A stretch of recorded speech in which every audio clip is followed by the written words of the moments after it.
The rain came down in sheets, relentless and cold, drumming against the windshield as I pulled up to the Mercer estate. Through the blur of the wipers, the mansion looked like a fortress of light and laughter, untouched by the storm raging outside. I turned off the engine and reached for the thermos sitting beside me.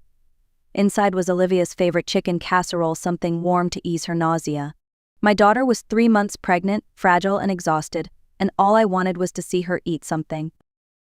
The sound of music and laughter drifted through the rain, muffled but unmistakable. They were having a party. I stepped out of the car, holding the thermos close, my coat instantly soaked. I rang the bell once. No answer. Again, longer this time, still nothing. A shiver crawled up my spine. I moved toward the side path that Olivia once showed me, a narrow gate that led to the backyard. It wasn't locked. I pushed it open, and that's when I saw her. My daughter was kneeling on the cold patio stones, drenched to the bone. The floral dress she had proudly tried on last week clung to her body, outlining the faint curve of her belly. Rain and tears ran together down her pale face.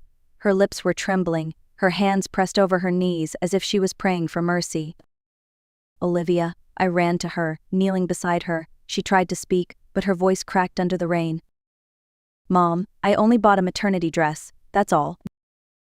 That simple, broken sentence ignited something deep inside me. I wrapped my coat around her shoulders, lifted her into my arms, and carried her toward the back door. Years of taekwondo training came back in one motion. My legs swung forward and the door flew open with a deafening crack. The music stopped. Every face in the room turned toward me, soaked, furious, holding my daughter in my arms. God will not forgive this cruelty, I said. And then, silence. The emergency lights flickered above as nurses rushed toward us, voices echoing through the sterile white corridor. Olivia's body was cold, her lips almost blue.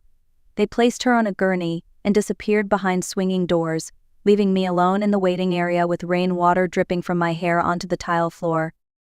I sat there, clutching the thermos I still hadn't let go of, my fingers stiff and numb. The smell of antiseptic filled the air, sharp and clean, yet all I could taste was bitterness. I stared at my trembling hands, and for a moment I wasn't in that hospital anymore. I was back in another place, another night drenched in rain. Years ago I stood on a taekwondo podium, the crowd cheering as gold shimmered around my neck. They called me the Falcon, the woman who could never be broken. My husband, Robert, stood in the crowd, smiling proudly. He was my coach, my partner, my anchor. Together we had built our lives around discipline, victory, and strength. But that illusion shattered the day I landed wrong during a spin kick and felt my knee snap like dry wood. The sound of applause faded into silence. The Falcon had fallen. Robert changed after that. The man who once believed in me became consumed by resentment. His words turned sharp, his love into poison. You ruined everything, he'd mutter when drunk, staring at the empty medals on the wall. At first, I told myself it was grief. But grief doesn't leave bruises. Olivia was only 10 when she began standing between us, her small body trembling but defiant. Stop, Dad. Don't touch her, she'd cry. I'll never forget that night, the rain, the crash of a vase, Robert's rage. When he pushed her aside, she fell, her head striking the corner of the table. Blood. A thin, red line across her forehead that never completely faded. That was the night I packed our bags and left. I built a new life from the ruins, promising myself that Olivia would never know the kind of pain I endured. But sitting in that hospital hallway, the promise felt broken. I had protected her from one monster only to see her crushed by another. The door creaked open. A nurse stepped out, her expression unreadable. Miss Hale, she said softly. The doctor will see you soon. I nodded, but my thoughts were miles away, trapped between past and present, between the woman I used to be and the mother I had become. And deep inside I felt something stir again, the same fire that once burned on the mat, the same fury that had carried me out of that marriage. I didn't know it yet, but this storm wasn't over. It was only beginning. The doctor appeared minutes later, his scrubs damp with sweat, his eyes weary behind fog glasses. He pulled the mask from his face and spoke quietly, as if afraid his words might shatter what little strength I had left. Miss Hale, he began, we did everything we could, but your daughter suffered severe hypothermia, which triggered premature contractions. I'm so sorry we couldn't save the baby. For a moment the world stopped moving, the hum of machines, the murmurs of nurses, even the rain outside all disappeared into a suffocating silence. The thermos slipped from my hands and hit the floor with a hollow clang, spilling soup across the white tiles. I didn't even look down. I couldn't. I don't remember how long I sat there staring at nothing, only that the doctor's voice had faded into an echo. My mind refused to believe it. My grandchild, the tiny life Olivia had spoken of with such wonder, was gone. When they finally let me into her room, she looked small against the white sheets. Her skin was pale, her hair damp and tangled. A thin IV line ran into her hand, carrying life drop by drop. I sat beside her, my own reflection trembling in the window pane. After hours that felt like days, her eyelids fluttered. She turned her head weakly toward me. The first thing she did was touch her stomach. Her hand froze. Her eyes searched mine, wide and terrified. I didn't have to say a word, she knew. A strangled sob escaped her lips. "Mom, please," she whispered, her voice breaking. "Please don't make a scene. I still love him. He didn't mean to. It was just his mother. She hates me." Her words were like knives twisting inside my chest. Even in her pain, she was defending the man who had destroyed her. I wanted to scream, to shake her, to make her see. But I didn't. I took her hand, pressed it to my cheek, and forced my voice to stay steady. "Rest, sweetheart," I said softly. "We'll talk later." But deep down, I already knew this wasn't the end of the pain. It was only the beginning of my fight. 3 days passed. The hospital room smelled of disinfectant and wilted flowers. Olivia's phone stayed silent, her eyes fixed on the door, as if waiting for someone who would never come. Each time footsteps echoed down the hall, she looked up with a spark of hope, only to have it fade seconds later. On the third evening, I couldn't take it anymore. I stepped out into the hallway and dialed Ethan's number. It rang twice before going straight to voicemail. His cheerful recorded voice hit me like a slap. "Hey, it's Ethan. Leave a message." I hung up and called his mother, Mrs. Mercer. She answered on the second ring. "Mrs. Mercer, this is Catherine," I began. "Olivia is." A sharp click cut me off. She had hung up. That was the moment the fire inside me reignited. I left the hospital that night with my hands trembling on the steering wheel. I drove straight to their house in Beverly Hills. When Ethan opened the door, he looked annoyed, as if I had interrupted his sleep. He stood there in his silk pajamas, a glass of whiskey in his hand. "What the hell are you doing here?" he asked lazily. "Why didn't you come to the hospital?" I shouted. "Do you even know what you've done? Olivia lost the baby because of you." He smiled, a slow, cruel smile that froze my blood. "Why would I go? Your daughter couldn't even keep a child alive. Maybe she should have stayed where she belonged instead of trying to play house with me." The air left my lungs. For a second, I couldn't breathe. I wanted to strike him, to throw that glass out of his hand, to scream until he understood what he'd destroyed. But then something changed. The fury inside me cooled into something sharper, clearer. My voice dropped, calm and deadly. "You'll regret those words, Ethan." He laughed, careless and drunk. "Go ahead, old woman. Nobody will believe you." I turned without another word and walked back into the rain. My legs felt weak, but my mind was razor sharp. I knew anger wouldn't win this battle. Evidence would. That was when I noticed the faint red blink of a new security camera mounted on the house across the street. It belonged to Mr. Walter Bennett, an old neighbor Olivia had mentioned once. He'd installed it recently to catch thieves in the neighborhood. A spark of hope flickered through the storm. I crossed the street, soaked and shaking, and knocked on his door. When Mr. Bennett opened it, his kind eyes widened at the sight of me. "Miss Hale, what on earth happened?" I swallowed hard. "I need your help," I said. "I think your camera saw everything." Mr. Bennett led me into his living room, the faint smell of coffee and old books filling the air. Without a word, he turned on his computer and pulled up the footage from the night of the storm. My hands trembled as the images appeared on screen. There it was, Olivia kneeling under the relentless rain, shivering, her lips moving as if praying. Inside, through the window, we could see the warm glow of the party. People laughed, glasses clinked. And then Mrs. Mercer's silhouette appeared. She glanced outside, saw my daughter, and turned away, her expression indifferent. Mr. Bennett muttered under his breath, "Heartless people." He copied the video to a silver USB drive, labeled it with the date, and handed it to me. "Get justice for her, Catherine," he said firmly. "That poor girl deserves it." I thanked him, clutching the small drive as if it were my daughter's heartbeat. The next morning I took it straight to attorney Rebecca Gray's office downtown. Rebecca was known for her calm intelligence and sharp instincts. She listened without interrupting as I told her everything. When I handed her the USB, she plugged it into her laptop. The video played in silence. Her eyes narrowed, her jaw tightened. "This," she said finally, "is damning evidence. But Catherine, the Mercers have money and connections. They'll fight dirty. Are you ready for that?" I met her gaze. "I've already lost my grandchild. I'm not afraid of them." She nodded. "Then we'll file for psychological abuse and damages. Leave the rest to me." For the first time in days, I felt a flicker of control return. I went home that evening exhausted but strangely hopeful. But hope doesn't last long in a war against people like the Mercers. The next morning, I woke to find my living room in chaos. Drawers were open, papers scattered, the lock on the back door broken. My heart dropped as I searched frantically through my purse, then the desk. The USB was gone. So were Olivia's medical records. Before I could even call Rebecca, my phone buzzed with messages, neighbors gossiping, acquaintances whispering. Posts online claimed Olivia had faked her pregnancy to get money from her husband, that she was unstable, manipulative. They hadn't just stolen the evidence, they were stealing her truth. And I realized then, this wasn't just cruelty, it was war. That evening I sat alone in the dark, the house silent except for the faint hum of the refrigerator. My phone buzzed again, another message. But this one was different. No sender, no greeting. Just a single line that made my heart stop.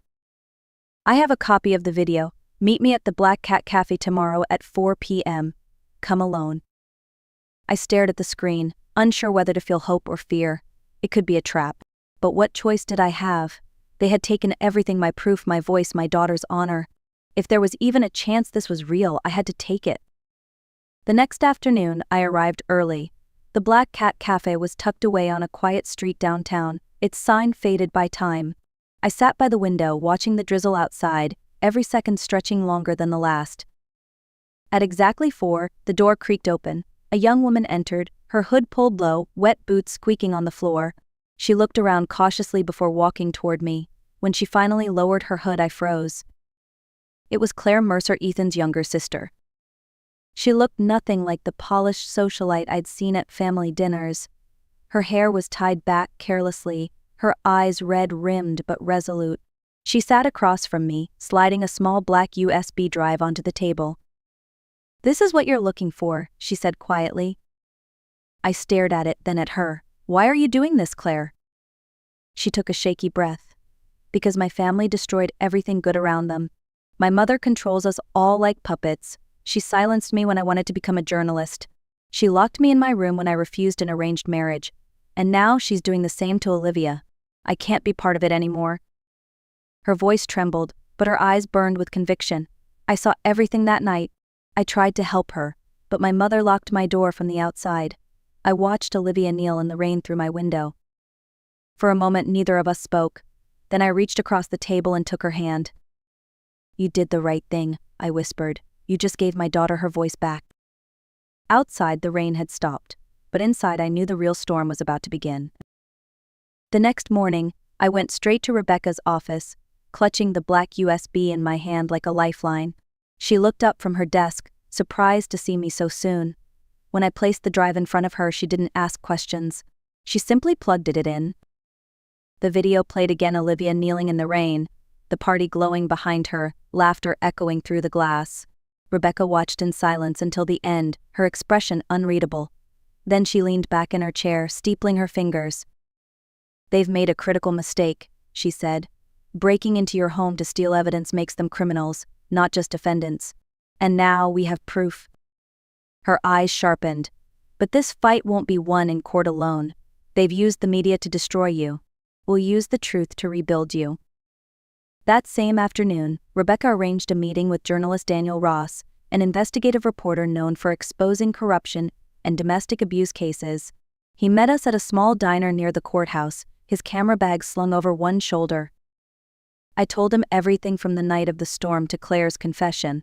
When he saw the video and the medical records Rebecca had obtained directly from the hospital database, he shook his head slowly. "This isn't just a story," he said. "It's an outrage." The next day, his article went live on a national news site under the headline, "Pregnant Woman Forced to Kneel in the Rain by Her Wealthy In-Laws." Within hours, it went viral.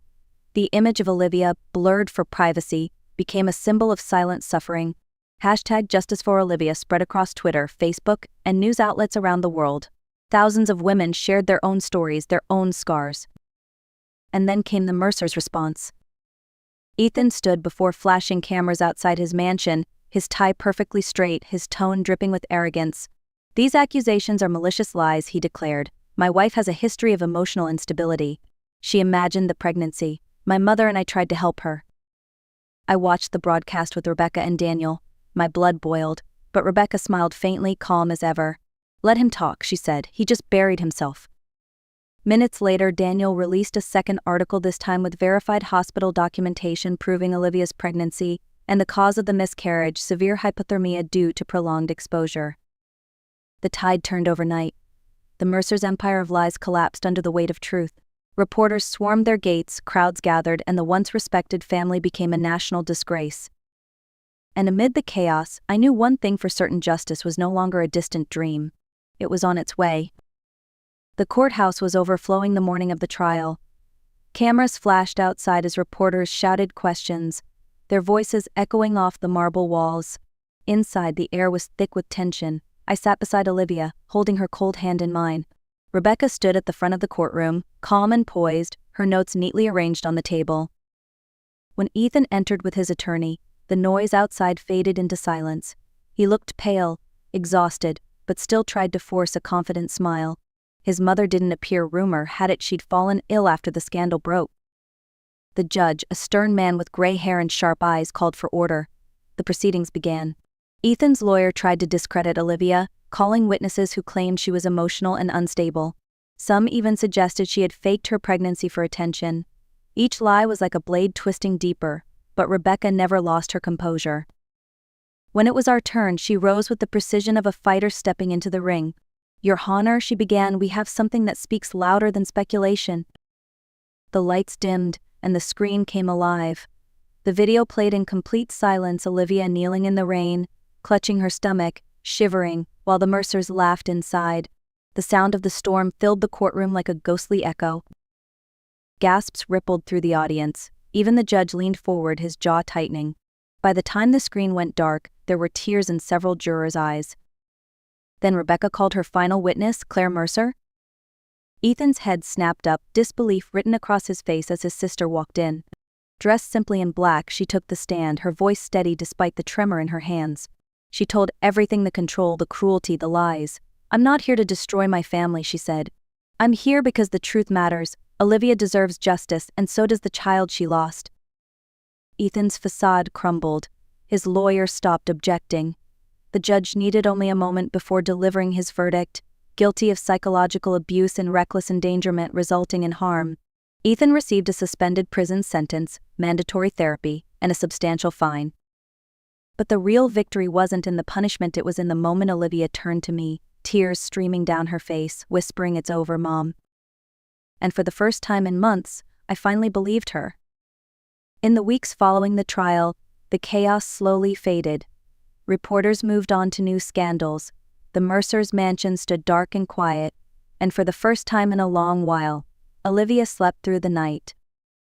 Mrs. Mercer passed away not long after the verdict. Despite everything, when I heard the news, a strange sadness settled over me. Cruelty had been her armor, but I wondered what kind of pain had forged it. A week later, Claire showed up at our door.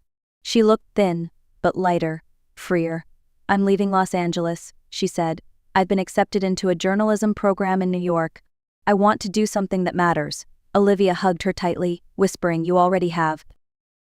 Life moved on, quietly but steadily. With the compensation from the court and my savings, Olivia and I rented a small space in downtown Santa Monica. She had always loved sketching clothes, and one morning over coffee she said, "Mom, what if we opened something together?" That's how Rebirth Studio was born, a small fashion workshop dedicated to designing elegant, comfortable maternity wear. Not glamorous, not loud, but meaningful.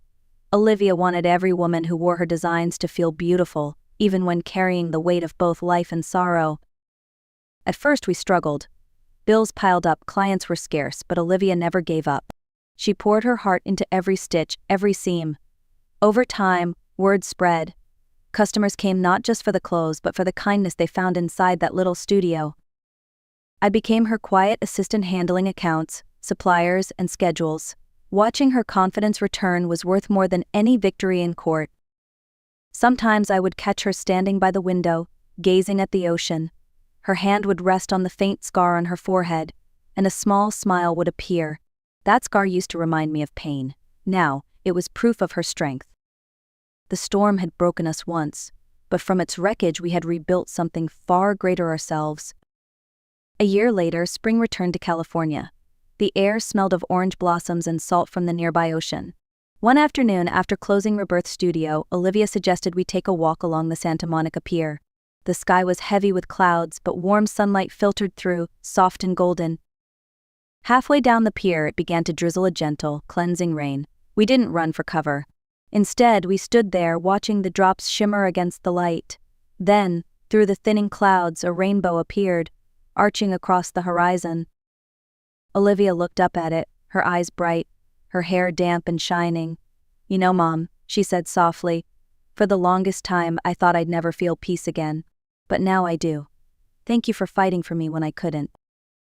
I slipped my arm around her shoulders, drawing her close. "I'll always fight for you, sweetheart," I whispered. "Always."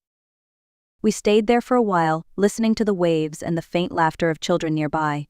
It struck me how quiet the world had become. No shouting, no fear, just peace. That's when I realized something I wish every woman could know: no storm lasts forever. The truth might be buried for a time, but it never disappears. It waits for courage to uncover it. To everyone listening to this story, remember your silence protects no one.